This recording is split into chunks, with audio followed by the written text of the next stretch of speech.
Devemos apenas nos distrair do mundo e de sua inevitável falta de sentido ou devemos viver radicalmente? Devemos abraçar o absurdo? Qual o sentido de uma vida sem nenhum significado aparente? BoJack Horseman é o personagem que mais procura pela resposta dessa pergunta. Nascido em 2 de janeiro de 1964, BoJack Horseman nasceu e foi criado na cidade de São Francisco, nos Estados Unidos, e cresceu em uma família muito abusiva e bem disfuncional. A sua mãe, Beatrice Horseman, era uma dona de casa, ex-socialite e herdeira de uma fortuna, enquanto seu pai, Butterscotch Horseman, era um romancista fracassado de origem da classe trabalhadora. O pai de BoJack, o Butterscotch, ressentia-se da criação rica de sua esposa e inicialmente trabalhou em uma fábrica de conservas de peixe por uma renda baixa, devido ao seu rancor pela classe alta, até que o BoJack completasse 6 anos. Depois disso, ele relutantemente aceitou um emprego bem remunerado para a empresa do pai de Beatrice, por insistência de sua esposa. Butterscotch era um alcoólatra e regularmente abusava verbalmente e às vezes até abusava fisicamente de BoJack enquanto ele era jovem. Ele também era frequentemente visto gritando hipérboles ultraconservadoras absurdas, geralmente para encobrir seus fracassos. E a mãe de BoJack, a Beatrice, não ficava muito longe do pai. Também era alcoólatra e fumava bastante, e se ressentia e também odiava o BoJack por tudo que ele havia feito com ela, inclusive nascer, dizendo que ela era linda antes de engravidar. Para ela, BoJack era um lembrete de todas as suas más decisões, e sua própria infância traumática não ajudou nesse fato. Seus hábitos de fumar, seus vícios e suas brigas constantes com Butterscotch tornaram os anos de formação de BoJack difíceis e eventualmente moldaram como ele se tornou como pessoa e como adulto. Um rabugento descrito por sua ex-namorada como um masoquista com pena de si mesmo. BoJack é amargo, deprimido, autodepreciativo, narcisista e autodestrutivo. Ele é atormentado por sua total aversão a lutar e a aceitar. Além disso, BoJack se vê assombrado pelo seu passado, regularmente, com flashbacks frequentes, lembrando seus relacionamentos corrompidos, especialmente sua mãe e o seu ex-melhor amigo. Esse cara é, assim como a humanidade tem se mostrado, a perfeita definição da busca por significado. BoJack Horseman é o niilismo. Nunca se falou tanto de traumas, distúrbios e problemas mentais como na atualidade. Talvez na história nunca tivemos uma sociedade tão traumatizada como a atual, mas a busca pelo significado de meros átomos flutuando numa rocha através do espaço é muito maior. Tivemos os gregos, depois tivemos os estoicos e também tivemos dezenas de pensadores que nos ajudaram na busca por tentar escapar do vazio. Então chegamos em 3 nomes: Frédéric, Jean-Paul e Albert. Você os conhece como Nietzsche, Sartre e Camus. Para o BoJack Horseman, o niilismo e o existencialismo podem ser a última fonte de sentido numa vida intrinsecamente sem sentido. Primeiramente, é essencial entender que o termo niilismo se refere a várias visões diferentes na filosofia, mas para esse caso aqui desse vídeo, quando a gente menciona niilismo, a gente quer dizer o niilismo existencial. O niilismo existencial é a crença de que a vida não tem um significado ou valor intrínseco. Ele sugere que cada ser humano, e até mesmo toda a espécie humana, é insignificante, sem propósito e improvável de mudar na totalidade da existência. A palavra niilismo foi usada pela primeira vez por Friedrich Jacobi, um filósofo e socialite alemão. No entanto, é mais associado ao nosso querido e também Friedrich, só que no caso, Friedrich Nietzsche, e frequentemente aparece em muitos de seus trabalhos filosóficos. Basicamente, Nietzsche escreveu sobre como o declínio do cristianismo deu início a um estado de niilismo na Europa, que precisava ser resolvido e superado. Costumávamos obter o nosso significado e o nosso propósito da igreja e de Deus, mas agora que Deus estava morto, pelo menos de acordo com Nietzsche, as pessoas podem cair em desespero, pois parece que somos apenas animais sem sentido em um universo também sem sentido. Ele escreve no seu ensaio The Will to Power: o niilismo aparece nesse ponto, não porque o desprazer da existência tenha se tornado maior do que antes, mas porque se passou a desconfiar de qualquer significado no sofrimento, na verdade, na existência. Agora parece que não há nenhum significado na existência, como se tudo fosse em vão. Em algumas de suas obras, como por exemplo em Human, All Too Human, ele falou sobre como o niilismo pode ser difícil, e viver em um mundo sem o conforto de dogmas religiosos pode ser uma depressão, assim como a vista por nosso querido BoJack. Talvez você tenha passado por momentos em sua vida que sentiu meio que sem direção, impotente, e que nada importava. No entanto, o Friedrich Nietzsche acreditava que o niilismo pode ser superado e deseja acelerar a saída desse estado. E para isso temos o niilismo passivo e o niilismo ativo. O niilismo passivo reconhece que nunca haverá nenhum significado no mundo, e os niilistas passivos devem tentar se separar de suas vontades e desejos para reduzir o sofrimento tanto quanto possível. Eles chamam isso de a vontade de nada. Você aí, seu adolescente, que não acha que nada faz sentido. Pois é, você é um niilista passivo, seu safado. Só que tem um porém, em última análise, essa vontade de nada ainda é uma vontade em si. Portanto, acabará sendo uma tentativa fútil que terminará em um profundo desespero, ou no indivíduo abraçando um movimento de massa, mais uma vez, para encontrar algum significado. Por outro lado, temos o niilista ativo. Se esta fosse uma possibilidade para nós, deveríamos tentar escolher esta opção. Os niilistas ativos são indivíduos que destroem ativamente nossos velhos e falsos valores, como os do cristianismo, e começam também a construir nossas próprias crenças subjetivas e interpretações de significado. Então, meu querido, pense em uma escultura aí. Tu pensou na escultura? Pois bem, ao modelarmos essa escultura, eliminamos o falso significado e começamos a esculpir o nosso próprio significado para a vida. Ao escrever sobre o niilismo ativo, o nosso querido Friedrich Nietzsche é realmente um dos primeiros filósofos existenciais, embora ele fosse comumente associado ao niilismo e não ao existencialismo. Os existencialistas acreditam que o mundo intrinsecamente não tem nenhum significado, assim como os niilistas, mas através de uma combinação de livre-arbítrio, consciência e responsabilidade de personalidade, podemos criar nosso próprio significado subjetivo. De acordo com Nietzsche, devemos interpretar a existência de uma maneira que promova a vida ou crie nosso próprio significado autêntico na vida.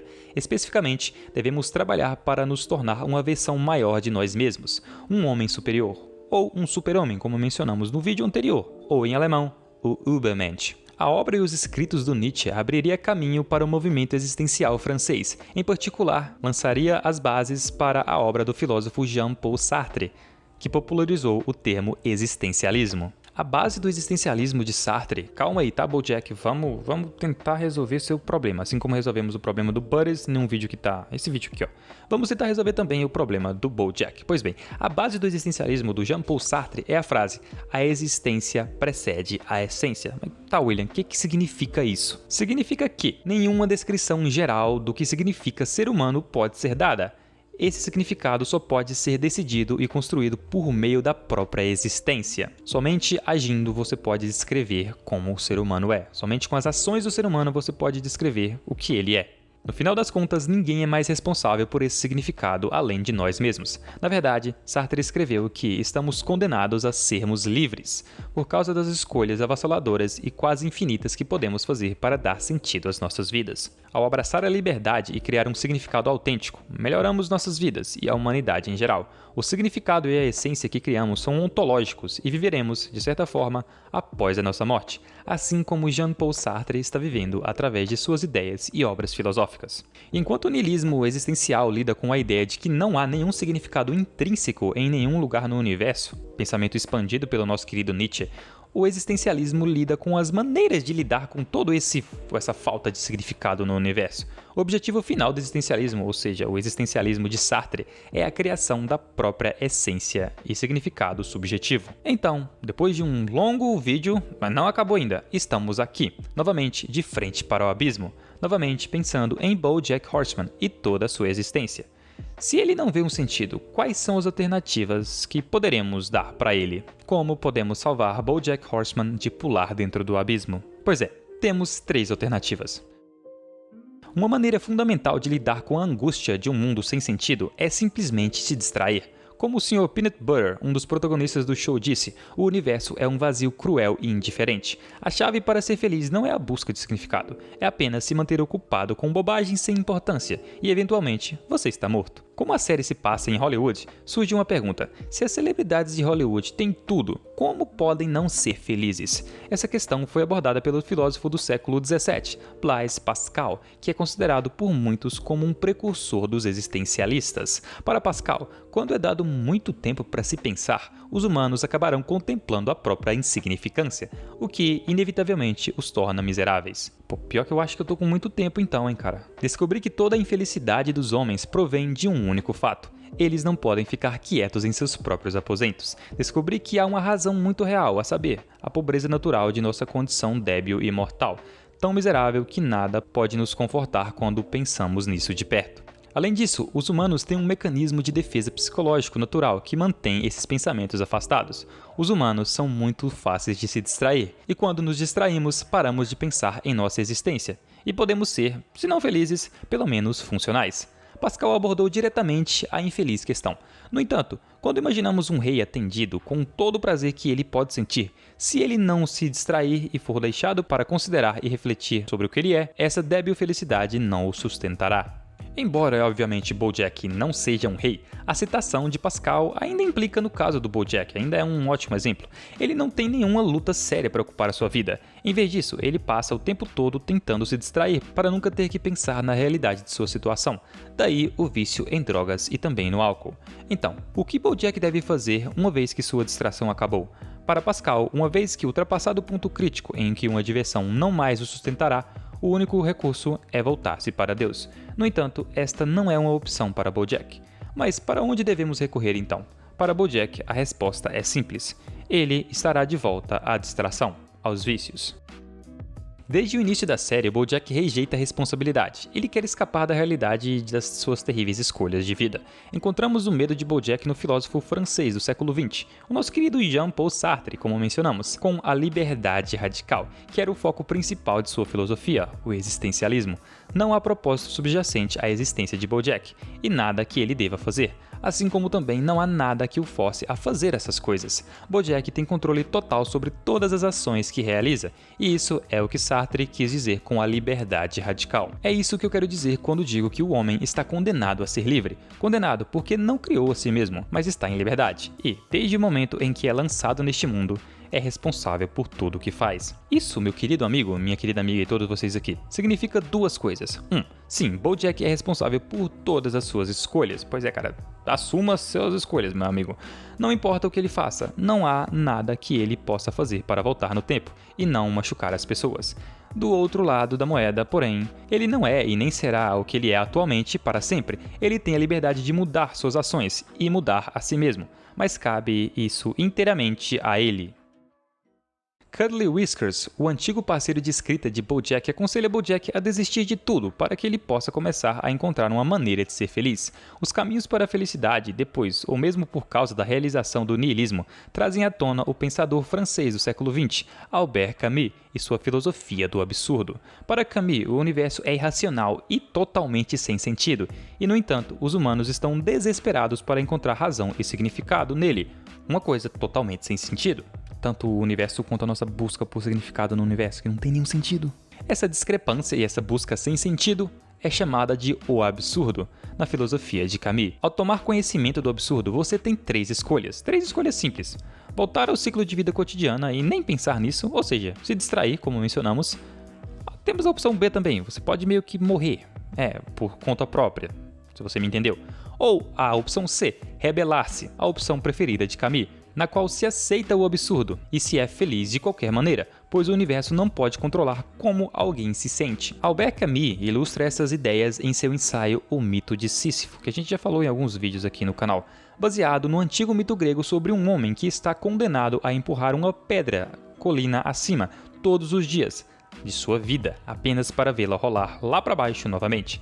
O nosso querido Sísifo se torna o herói do absurdo de Camus quando reconhece o absurdo de sua tarefa, que não tem nenhum sentido intrínseco. O maluco ficar subindo a pedra lá em cima para ela cair de novo. Tudo bem que foi um castigo dos deuses, mas é um ótimo exemplo, tá? Enfim, Sísifo não vê nenhum sentido nessa tarefa, mas faz assim mesmo. E é como devemos pensar na vida. Não tem nenhum sentido, mas a gente tem que fazer assim mesmo, basicamente. Acontece que o cenário desmorona. No final do despertar vem, com o tempo, a consequência: suicídio ou recuperação. Dirigir serviu repetidamente como uma forma de BoJack de tentar escapar do absurdo, de tentar escapar da falta de significado na vida, de tentar escapar do abismo, como eu gosto de mencionar. Mas ao soltar o volante, BoJack cede em submeter-se ao absurdo e ao suicídio. No entanto, quando ele vê os cavalos selvagens, eles representam para ele a alternativa: abrace o absurdo, cumpra sua tarefa sem sentido e seja feliz apesar disso.